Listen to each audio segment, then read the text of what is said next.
parental permissions, and Doechii's dating red flag. On this episode of Simply Necessary Conversations.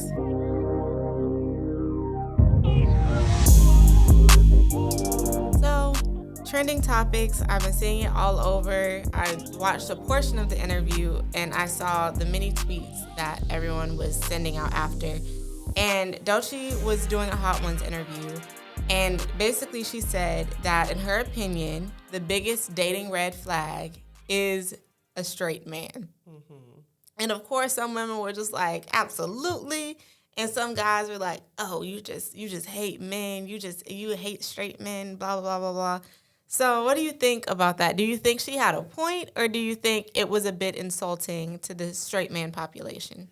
I understand her point, and I somewhat agree with her. Now, I'm only interested in a straight man, but I understand what she means, because being single, I have seen that they can be quite toxic. And when I say they, not all of them, but there is a large segment of them that are very misogynistic. They just seem to disregard women's feelings. Mm-hmm. They want to be treated like passenger princesses throughout life in a certain kind of way, but then they also want to be respected as alpha males. Like they want to have it all. You know, they want a good woman that's hardworking, smart, beautiful, and they want her to be submissive and all of that. But then they don't want to do the parts that they are supposed to do to make all that possible, and so that they can have that woman, like, you know, stay in a woman's place, do all the things a woman is supposed to do. But then when it comes to you turning around and saying, okay, well, you do all the things that a man is supposed to do. You want to be the head of the household. You should pay the bills. You should help, provide for the kids. They don't want to do that. So I understand what she's saying. But I am only going to ever be interested in a straight male. So it has made my life quite difficult. I obviously am also only interested in straight men, specifically my straight man.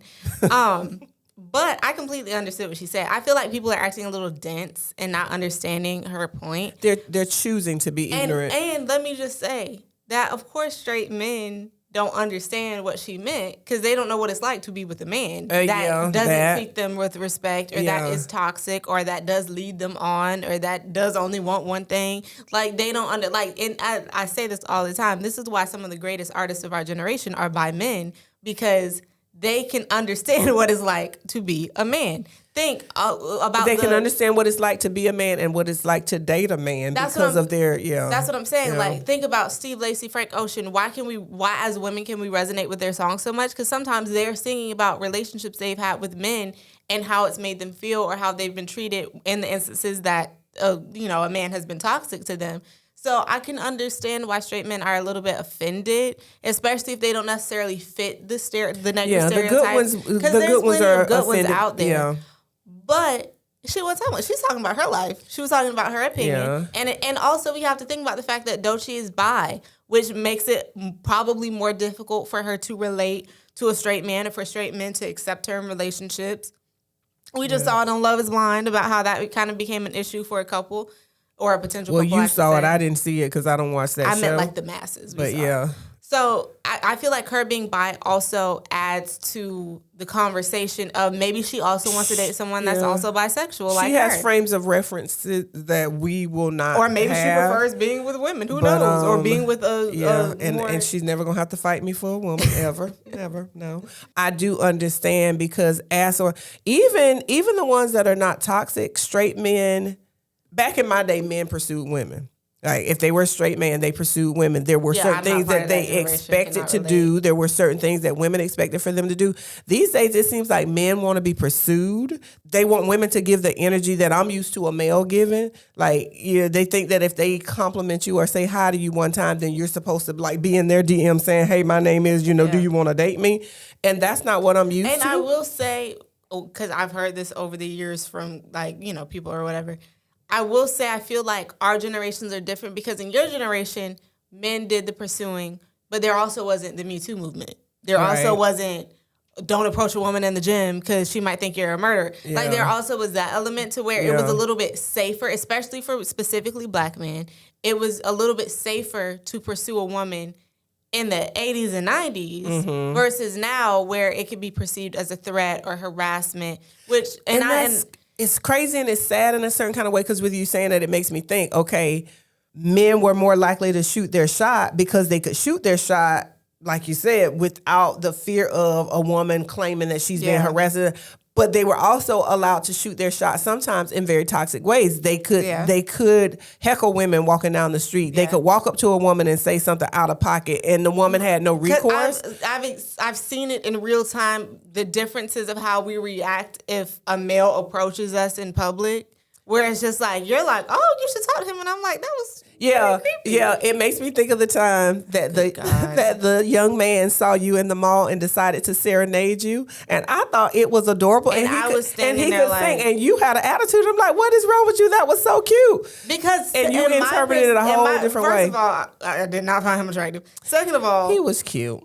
I felt like it was very aggressive, and like I felt like I was being held hostage, and now everyone is turning and looking around at me like, oh, why are you being serenaded in the mall? And I didn't see it that way at all. I thought, okay, he found you attractive, and he decided to let you know. And I thought it was quite admirable. But you explained that it was this and that. It's like, okay, then. And I guess if it would have been my current boyfriend that did that, and that's what I was going to say. If you had found, and somebody said that to me, because you remember the Victoria's Secret incident, and I was telling somebody about that, and they were like, "Oh, were you offended?" And I was like, "Well, it was kind of forward, but I wasn't offended."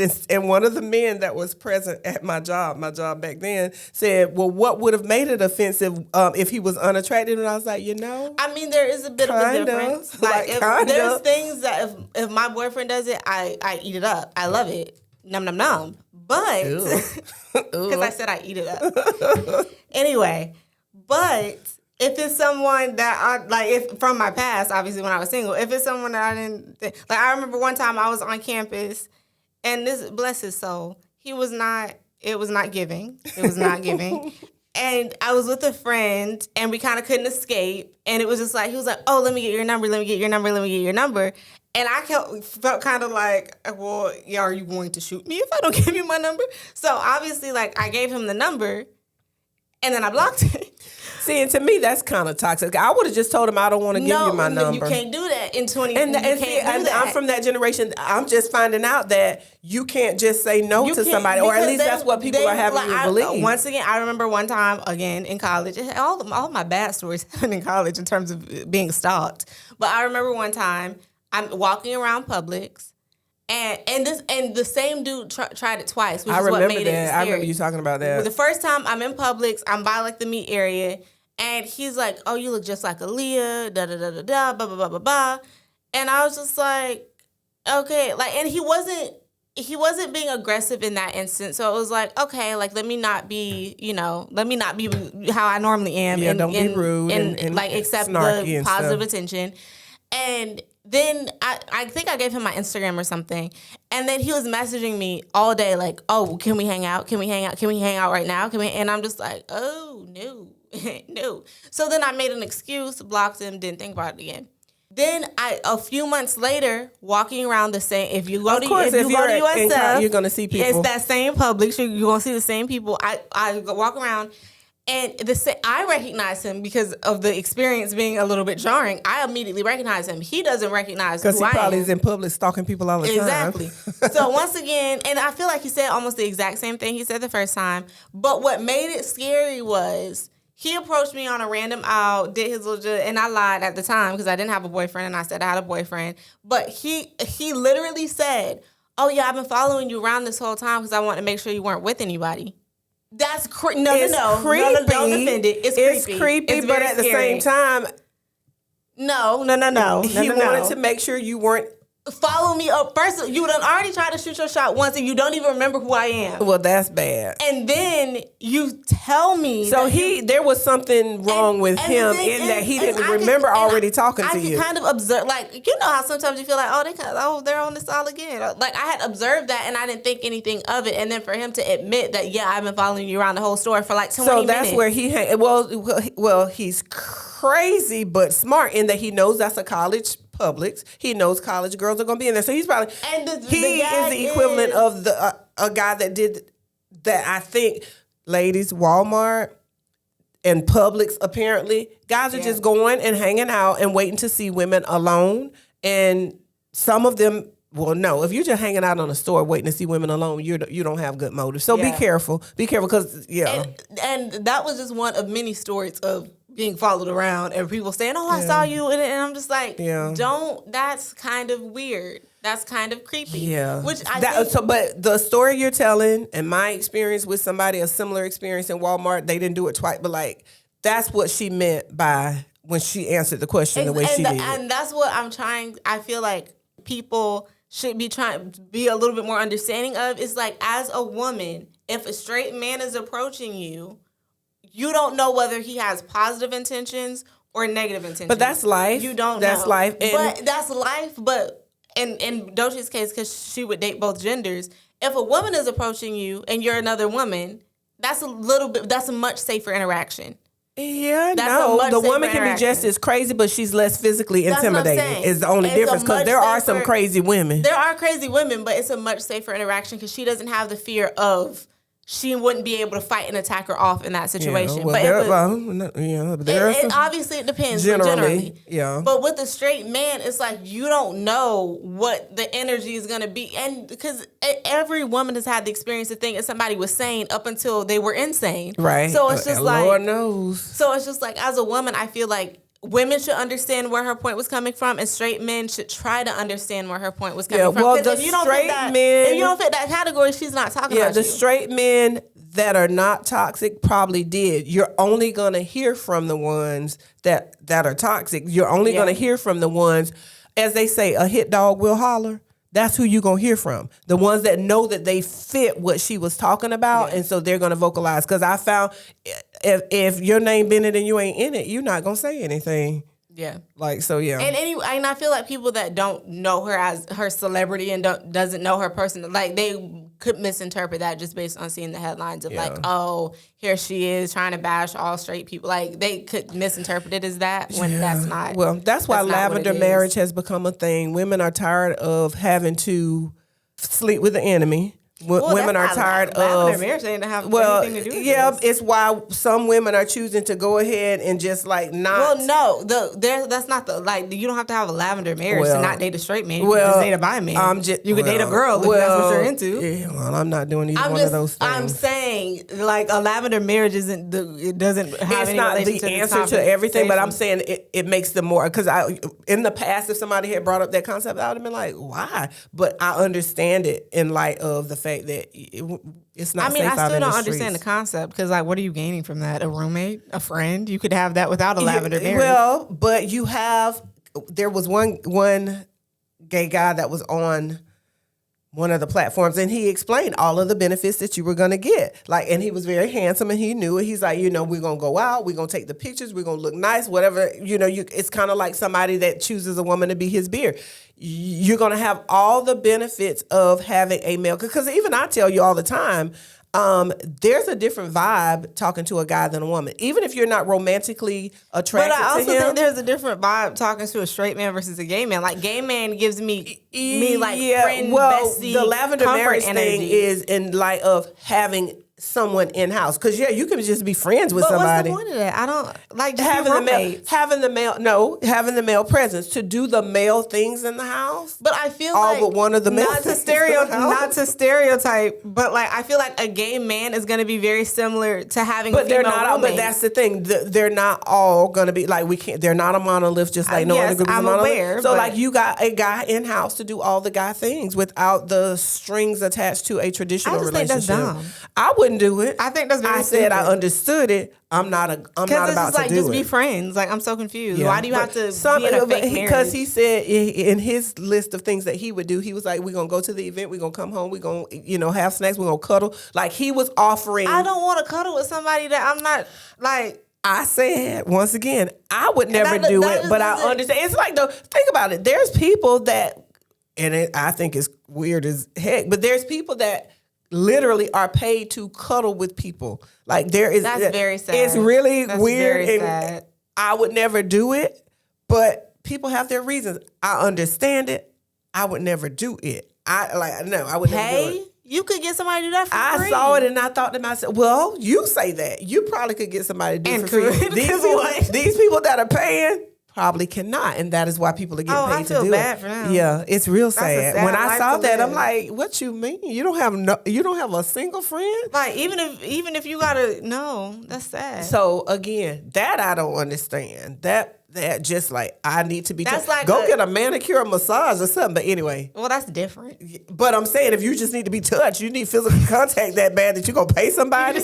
Go get your nails done, go get a massage, go do something. But anyway, I don't know. And I don't mean an intimate massage, I mean a regular massage. That's what I'm talking about. Y'all wherever your mind takes you. You might as well go all the way with it if you just paying for a cuddle. No. Because I think that they're the people that want just comforting. You don't have friends you could cuddle with? It's almost like they want a psychologist that's hands-on. I don't understand it. I don't even know how you go about going and setting something like that up. I thought it was very weird, but it exists. It absolutely exists. This is on the level of people that pay for feet pics. Like I saw it on one of the shows, like on the news, like whatever. But I'm like, what? People do stuff. We ought to all pray for them because we do. We should. Anybody that feels like they got to pay somebody for company, we should pray for them. Go outside and meet people. Go to a bar. I'm sure there's some person that don't go to the bar. There's some person in need of a home that will cuddle with you for some air conditioning.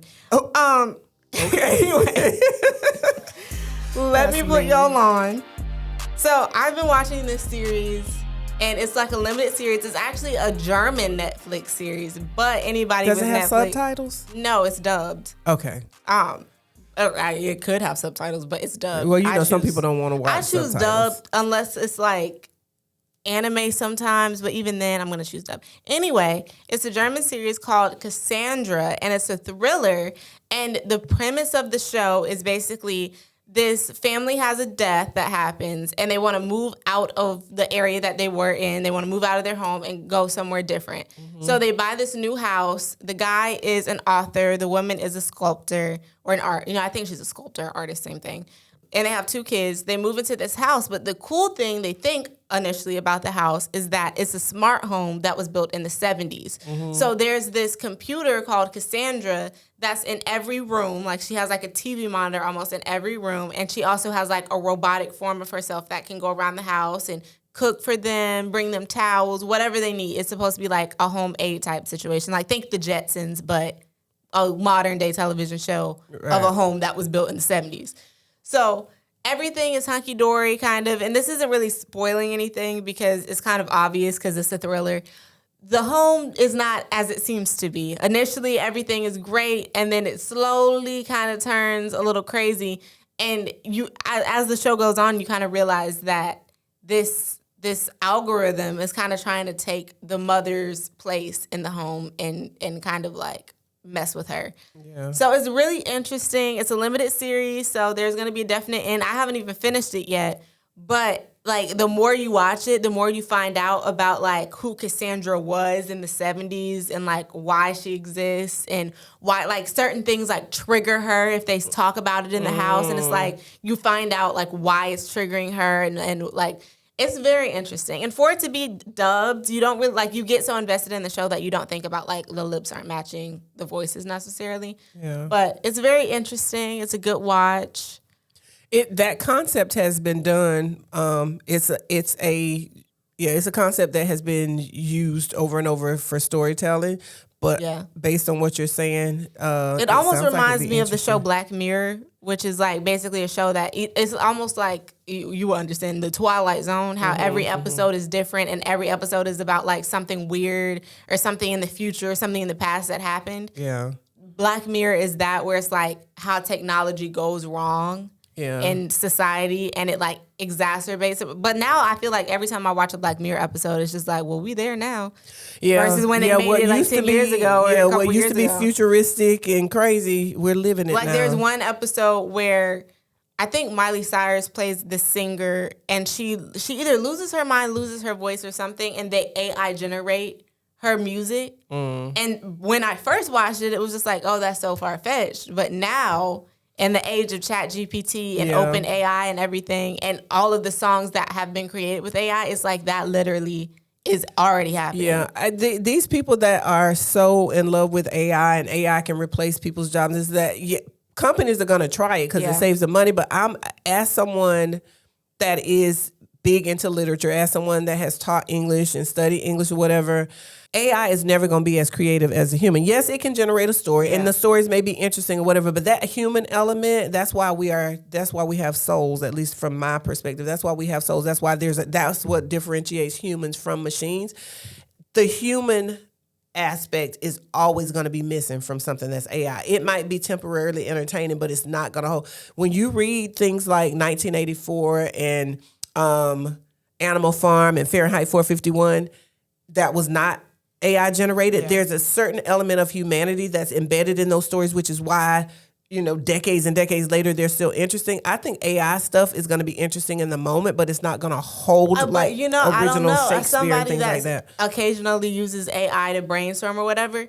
It's very good. It's very close to become. It almost makes me think of once again the MCU Iron Man and when he created Vision. I skipped some steps. When he created Vision, it almost reminds me of that because it's just like, at what point does this algorithm stop learning? Because you can it's always going to glitch. It's going to glitch at some point. You can ask ChatGPT anything. You can have a full-on conversation with algorithms now, and it's just like, it's a little creepy. It makes you think that it's going to jump out of the computer at some point. It's creepy. Okay, this might be a bad analogy, but it's kind of like Apple Play or the GPS system or whatever stuff. It's fantastic, but from time to time it glitches. From time to time it'll have you go down a road that it doesn't know. That's true, but I still think that AI is dangerous. It's very dangerous, because but my point is it's never going to replace humans in a certain kind of way. I mean, will it rival and go toe to toe with it to a certain degree? But it's never going to replace humans. I think we're going to end up in a situation where it's us versus the AI. I truly That's possibly going to happen, but I still think we're going to win. It's going to be a very iRobot Matrix situation going on where it's like we're going to be fighting computers and we're not smart enough to fight computers.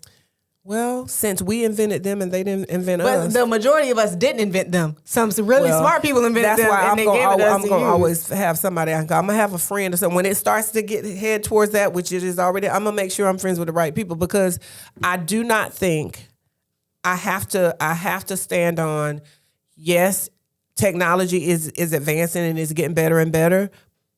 You're never going to be able to replace human interaction. I don't think it'll be able to be replaced, but I think we're going to end up in a WALL-E society.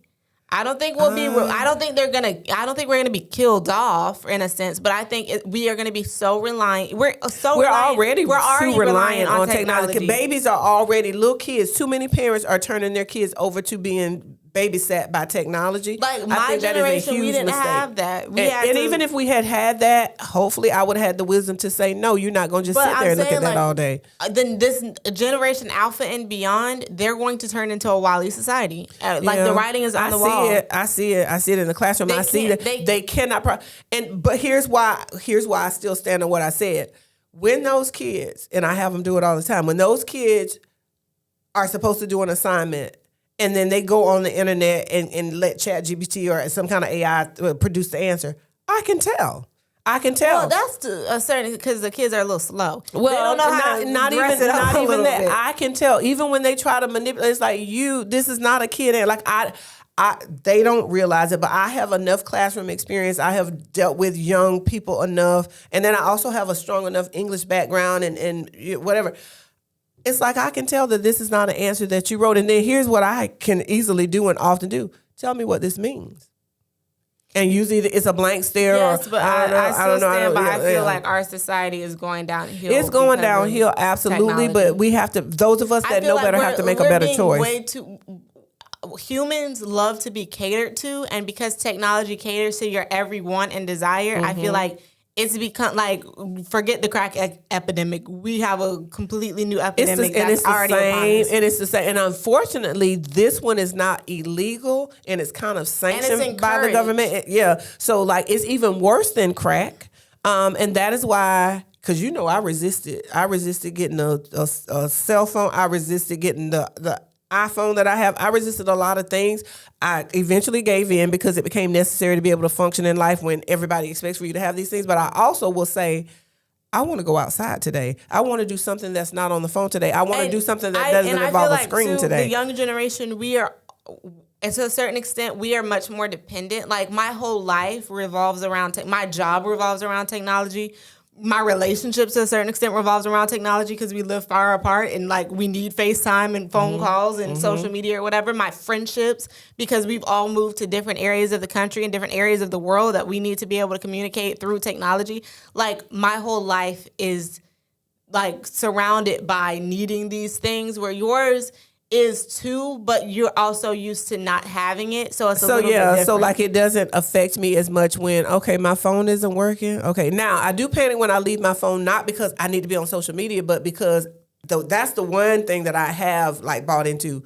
I need my phone in case you're trying to call me. I need my phone in case my mom calls. Like I feel out of sorts when I don't have my phone so that I can connect with the people that are important to me. But to not have it to do social stuff, I could survive for a long time before I start to miss that. But I do like that because, and this is the other thing. Back in my day, every other corner had a payphone or some way for you to.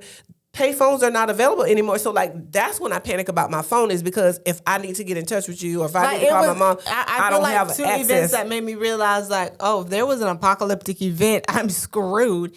Is because we live in Florida, the hurricanes that kind of shut down not the satellites, but like the cell service was messed up. We couldn't charge our devices, and also the TikTok ban of seeing how it was just like it felt like there was such nothingness in the world. Well, see, because I didn't have my devices. Yeah, and if they still had payphones or some type of access where you could, if you're on the side of the road, go call somebody, I wouldn't panic nearly as much. But that's my main concern. Like if I leave my phone, it's like, if somebody's trying to get in touch with me, that's the only way that they can. But as far as the social aspect of it, I'm fine with certain people sitting and having a face-to-face conversation. I'm fine with let's go outside and do something. Like I'm fine with that. Like I'm not dependent on technology. That show, I haven't watched it. It sounds interesting. I may watch it while I'm on spring break or vacation or something this year. Like take it in. I would say it starts out pretty slow, but like once you get to the meat of it, it's just like, oh. This is what is going on. And I'm wondering if I'm going to be, like, because I've seen, like I said, this storyline has been used before. So I wonder if I'm going to watch it and be like, oh, same old. Or if it's going to be like, oh, this is some new. Parts of it are predictable just because, like you said, the storyline has been done before. But there's other parts where it was just like, I did not expect it to that's go what I need in my life. I need something unexpected because, like, technology. But I love a good thriller. I feel like that's probably my favorite genre is like thriller and sci-fi and stuff. So, it sparked my interest as soon as I saw Thriller and Smart Home. I was like, ooh, interesting. But moving on to what had happened was, so Gabrielle Union is always making headlines, but she made headlines again because she backtracked on her 50-50 sentiments that she had with her husband, Dwayne Wade. Yes, yeah. I don't know why I always want to say Dwayne. You're blending it. You're making it a portmanteau. But she kind of backtracked, and she was saying that her concept or her desire to have a 50-50 relationship was a trauma response, and that she should be willing to let him pay all the bills or some of the bills or more of the bills because more than half of the bills. He's obviously a very wealthy man. So what are your thoughts on that? Do you think that it was a trauma response? Do you think that it's like irrelevant that she's backtracking on? Like, what is the I views do on it? think that it was a trauma response. I think she said that because she thought she had to say it, either because she had to say it or because she felt like it would make him like her more. That she's saying, I want to go 50-50. She's not after my money. Like, I think that's the place she was coming from when she said that. So it was somewhat almost, and I hate to say this, almost pick me behavior. Like, I'm going to pay 50% of the bills. I'm not going to be a burden to you, so pick me. I don't even understand why this is a conversation for them because he's a millionaire and she also has money. Well, but still though, I think she thought, let me show him that I'm coming into the relationship, no strings attached. I'm willing to pay half. I feel like 50-50 is only for working class citizens. I feel like but she did it because she was trying to show that. I get that, but what my point is that they have such an exuberant amount of money that it really did not matter who paid the bills. They were never going to be broke. But it does, though, because bills have to be paid. Somebody has to pay them. And she was showing that she was willing to pay half the bills. I think it was a trauma response. If we are both... Yeah, but divorces happen. And the more assets that you spend, the less you have over here saved up. Because even rich people got bills. Even rich people have to think about their future. So if she had come into the relationship and he was paying all the bills and she was paying nothing, then she's banking her money and he's spending his. Now, should it be as much an issue for them as regular, average, middle-class people? Probably not. But still, somebody was going to be stacking more than somebody else. I don't want to hear Gabrielle Union talk about 50-50 because it's like either way, neither one of y'all are going to be broke. Well, that's a mythology too, because very wealthy people can find themselves broke. They can find themselves broke. Let's be for real. She makes probably 5 times as much as I make, if not more than that. I don't know how to do math. Probably, but I don't want to hear her talk about, like, I don't care. Y'all are both rich. Okay. Figure it out. But it's a thing. I understand her perspective. I understand why she said it, because it is a 50. They're also, just like they're making way more money than you and I, they're also living at a level way more than you or I. So it kind of balances out. We make enough money to pay for our lifestyle. They make enough money to pay for their lifestyle. So if we're going 50-50, or if somebody's paying 100% of that, their finances are going to be drained a lot faster than the person that's not. But moving off of that, I understood why she did it. I think it was a trauma response. I think it was kind of pick-me behavior in a certain kind of way to show I'm better than any of those other women that you would have got with that would have wanted you to take care of them. But at the same time, I think personally he should have never agreed to that if, and I don't know their situation, I don't know their household, I don't know what his thought processes are.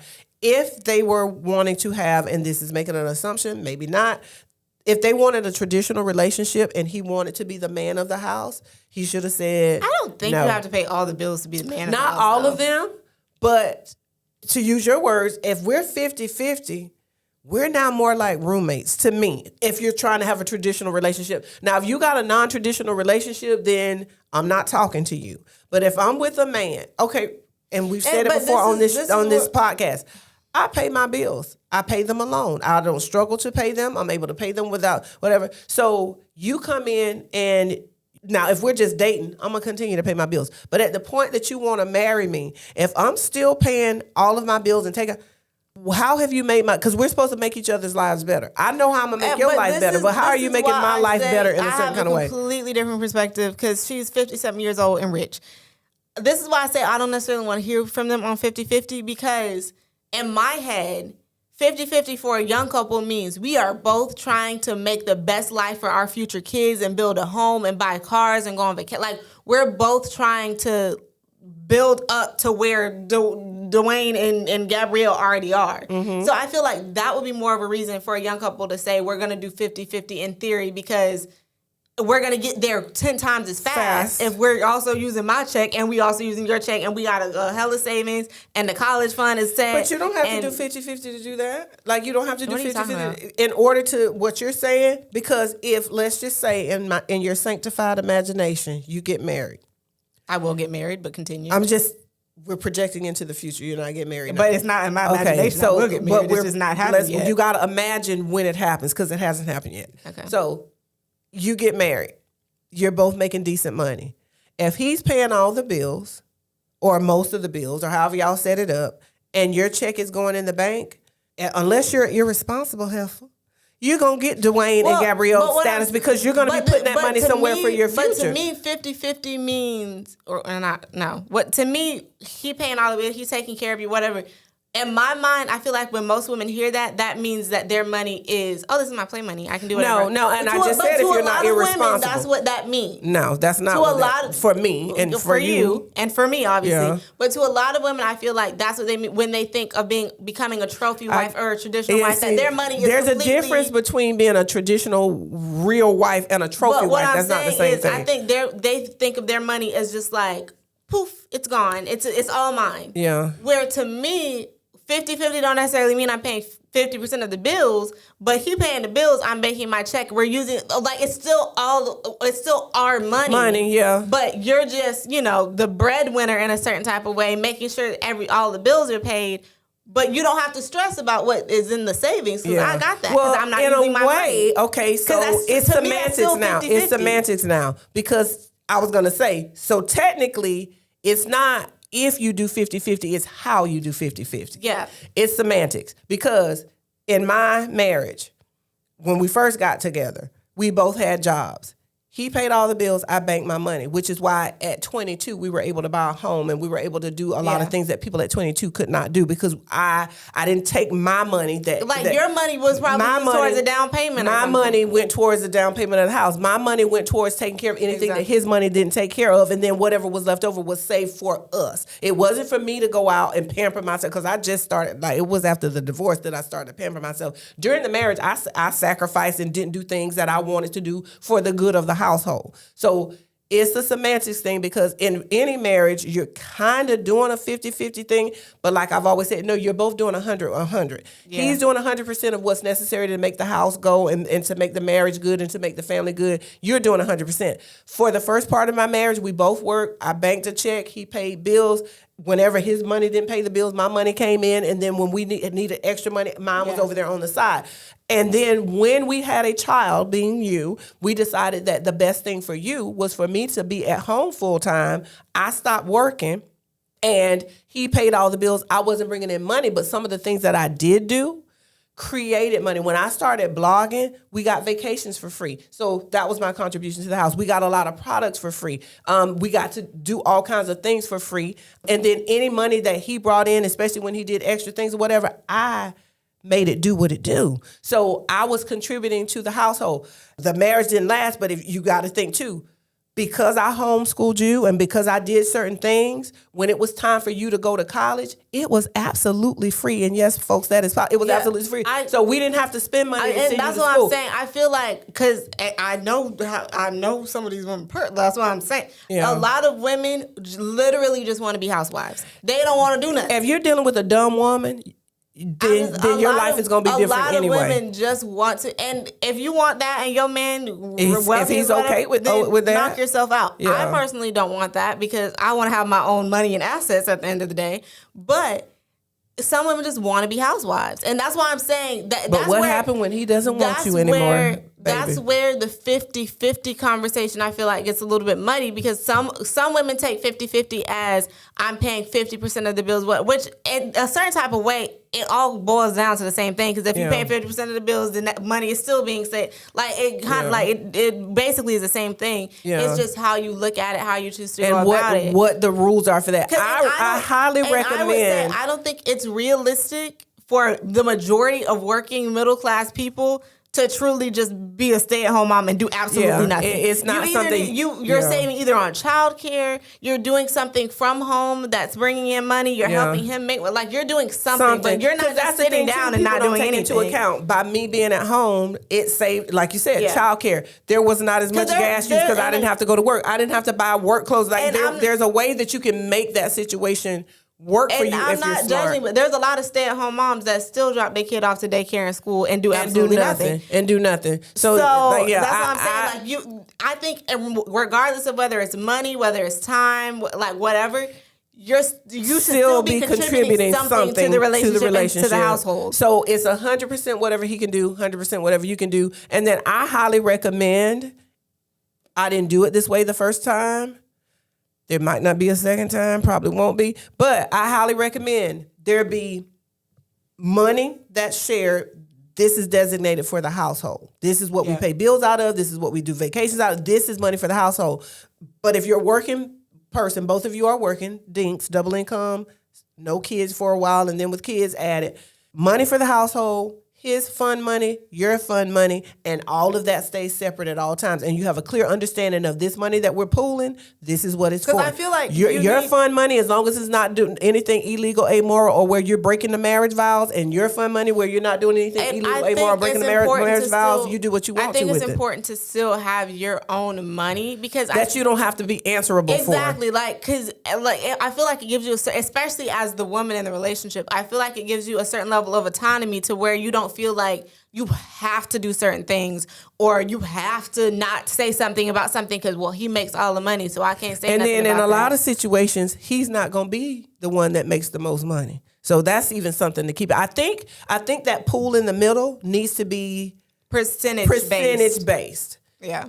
Each one of us is going to contribute this percent of our money, or a set of, like, you got to work that out, because you may earn more than him, or he may earn more than you. And if we're just putting in, like, we're just keeping, each of us is keeping half our money, we're putting half in it.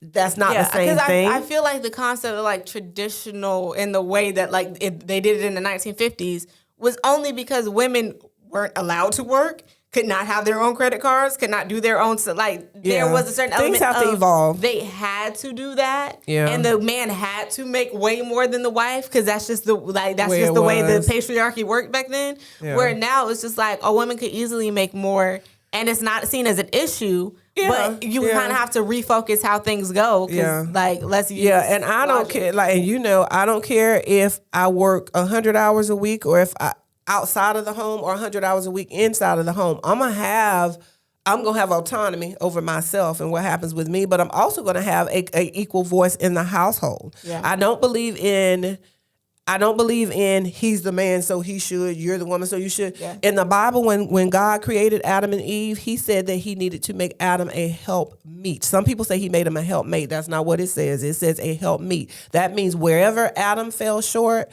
that's where Eve was supposed to step in. If Adam is timid and not very vocal, then Eve needs to walk in the room and do all the talking with Adam's approval and or a pre-discussion of what is going to be said. If Adam likes to be in the house cooking and Eve likes to be outside and wants to do the yard work, then so be it. You're supposed to be each other's helpmeet, and nobody outside of the marriage should have say-so over what's happening in your marriage. As long as you are in agreement and you're happy, that's how it's supposed to go. Nobody should be being a fool. Nobody should be being taken advantage of. In my first and only marriage so far, in my previous marriage, he trusted me 100% with the finances as he could and should, because I was never going to take his money and go to the left with it. Yeah. He never had to worry about a bill being paid. He never had to worry about, you being taken care of. He never had to question any of that. Credit score was in the 800s. Like, I made sure that he was good at all times, because as long as he was good, I was going to be good. And I'm not sinister like that. If I was going to go do something with money, I'd let him know I'm going to do this with the money, whatever. And he was fine with that, because he never reached for toilet paper and it wasn't there. He never needed to brush his teeth and didn't have toothpaste. Like, household was taken care of. That's what I feel like my place was to do. Whether I was working or not working, I made sure the house was held down in a certain kind of way. And if you're not with somebody that you can trust with your finances, you might need to reevaluate your situation. Or if both of you, because like in your case, you were the responsible party in the situation. Yeah. If both of you, and I was more financially savvy because I was raised in a household that taught me that he was not. If both of you are responsible and know about finances and can take care of your own finances, then you don't necessarily need that one person doing it all the time. Everything. But if you know somebody's stronger in an area than somebody else, then that's the area that they should be in charge. Doesn't mean that you're hiding money from your significant other or not asking their opinion about investments or how you spend your money. It's just first step, marry somebody you can trust. Be in a relationship with somebody you can trust, that you don't have to question what they may or may not do if they got money in their hands, because some people with money become very, very dangerous.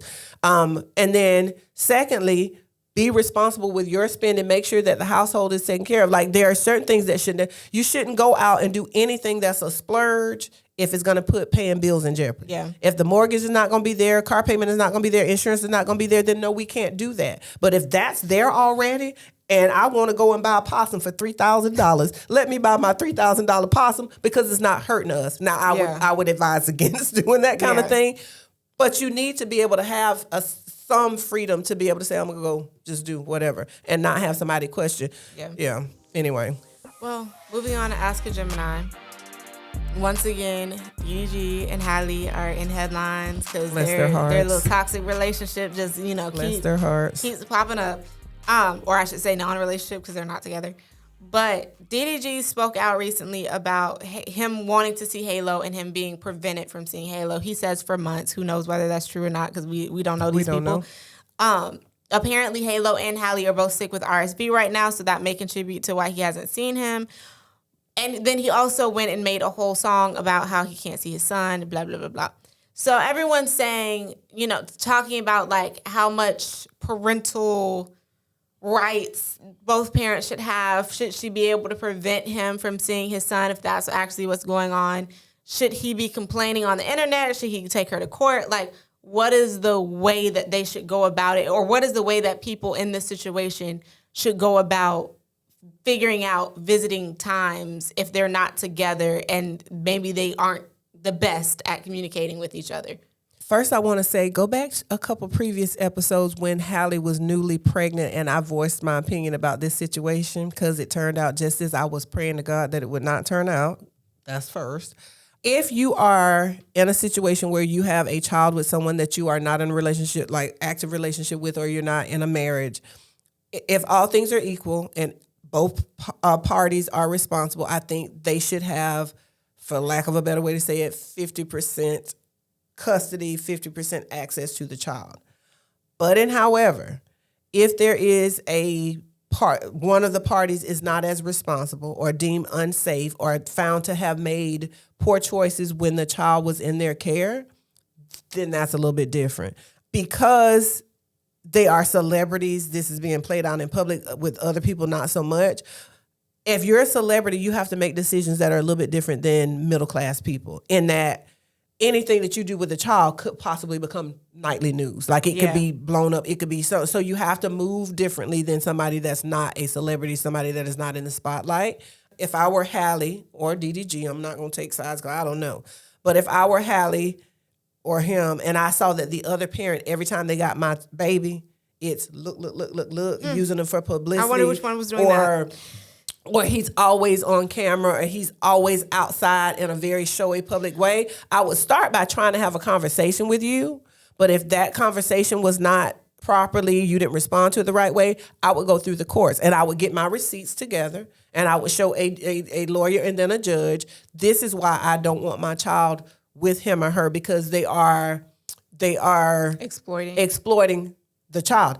I said when she got pregnant, I felt like this baby was his way of being put on in a certain kind of way. Maybe not financially, but to become more relevant. And so now now Halle has somebody that is trying to use a baby. And please, ladies, know, there are people that will have children that they don't emotionally care anything about. They just want to exploit them. DDG don't care about him. I'm not saying that. I think he loves his baby, but I also feel like he's immature in a certain kind of way, and he's trying to use his baby to get attention. As people have been saying, that I will say that in my opinion, Halle was a little bit dumb for having a baby with a YouTuber if you didn't want your baby to be a YouTube baby. Yeah.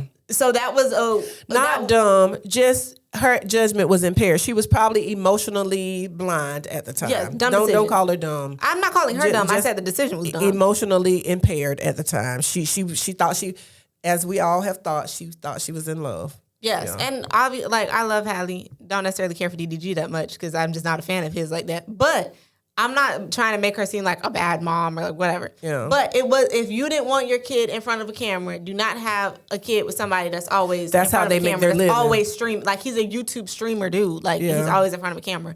But I will say that I feel like DDG should be more mature than what he is and not put Halo in front of every camera that he is. Like every time you see him, your child should never be your meal ticket, whether you're famous or just an average citizen. I don't think Halo is necessarily his meal ticket because he does other content other than Halo. But he's using it to boost it a little bit. And he said it for years. He wanted to have a baby. And I think one of the motives for having the baby is he likes the attention of being a dad with a baby, which causes him to put the baby on camera every 2 seconds. My thing is that if he really, really, really cared so much about seeing his son, then go through the courts. Some may say that Halle's just going to get custody because she's a mom, whatever, blah, blah, blah. But at least that way, you have set amount of time. Something established. That you see him, because you can't, I feel like in this situation, both of them are going to start to be petty. Both of them are going to use Halo as like a pawn and oh, you didn't do this, so now you're not going to see the baby.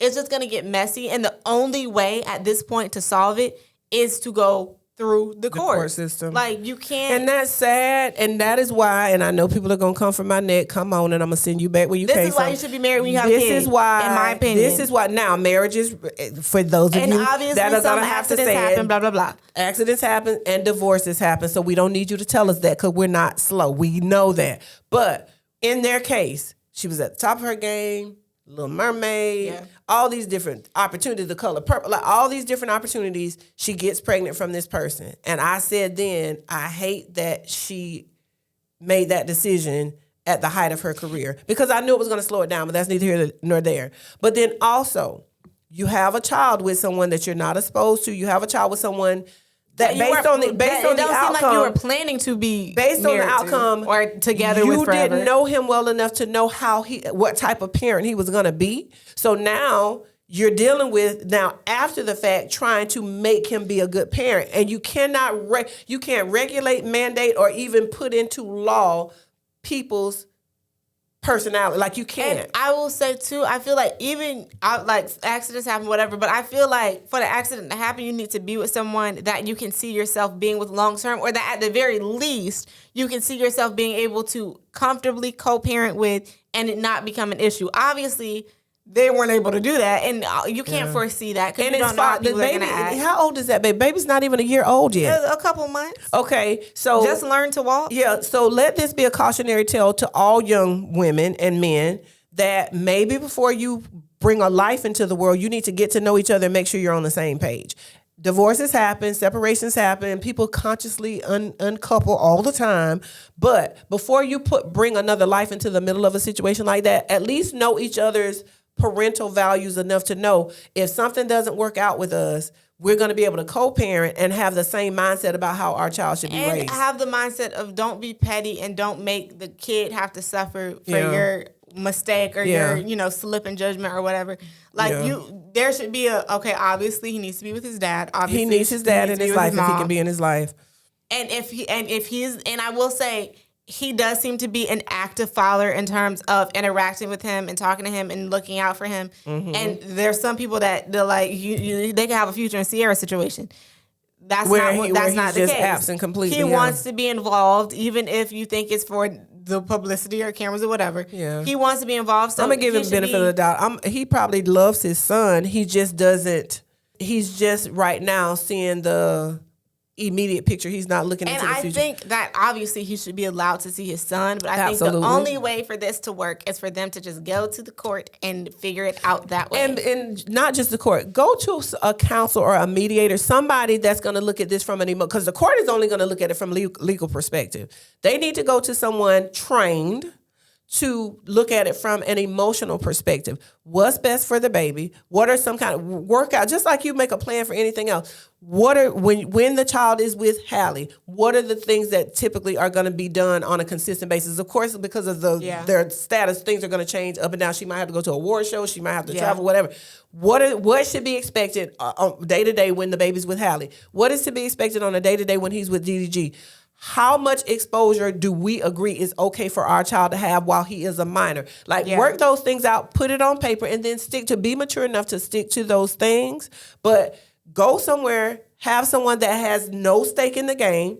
If each one of you want to hire a counselor so that it's not somebody that's on your side, somebody on his side. Because I know they're both very close with their families. So I'm just like, is there the grandma, is she not going to say hey, maybe you need to, or a sister, somebody that's just present to be this is a toxic situation. Y'all need to figure this out. They need a third party. Because I feel like mediate. Most families would be okay, y'all are tripping. Look out for the baby. Yeah. Hopefully.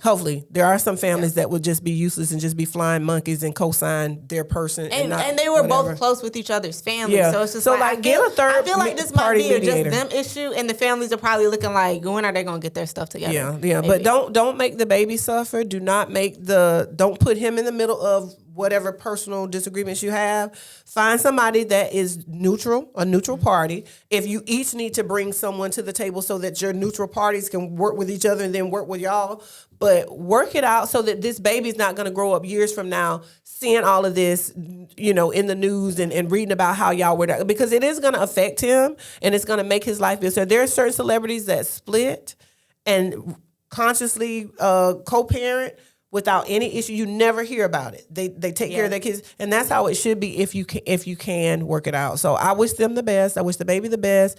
I wish that this situation had never occurred, because I kind of felt like this is what was going to happen. But he's still little. It's still time that they can repair this situation. Well, moving on to Gemini Gems. if you've ever had like a greasy food or an oily food or whatever, and it's like over, like if you have like soul food is like this a lot, French fries, pizza might be a little bit oily. You can actually use like a piece of bread. Like I'm sure most people have like sandwich bread or a slice of bread. You can just dab it, and that way it doesn't change the flavor, but it takes the oil out of your food, and that way you're not left with a greasy mess, and you're also not compromising the flavor of whatever you're eating. Yeah, and it's food safe. You're not using something, you know.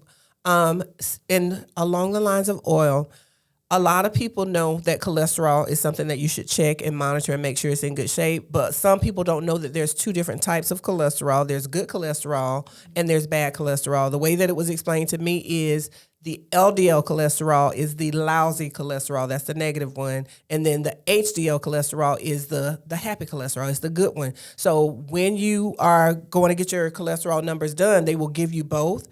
If you use olive oil to cook with for your salads, to like flavor your foods or whatever, your good cholesterol is going to be much better, and it also is going to lower your bad cholesterol. So add some olive oil to your diet because it is good for cholesterol. It's also flavorful. I like to cook with olive oil. I saute with olive oil when I roast vegetables. That's what I use. So if you are someone that's concerned about health, adding olive oil to your diet will improve your good cholesterol. It will lower your bad cholesterol, and it will also taste good. Yeah. With all of that being said, don't forget to like, comment, share, and subscribe. Period.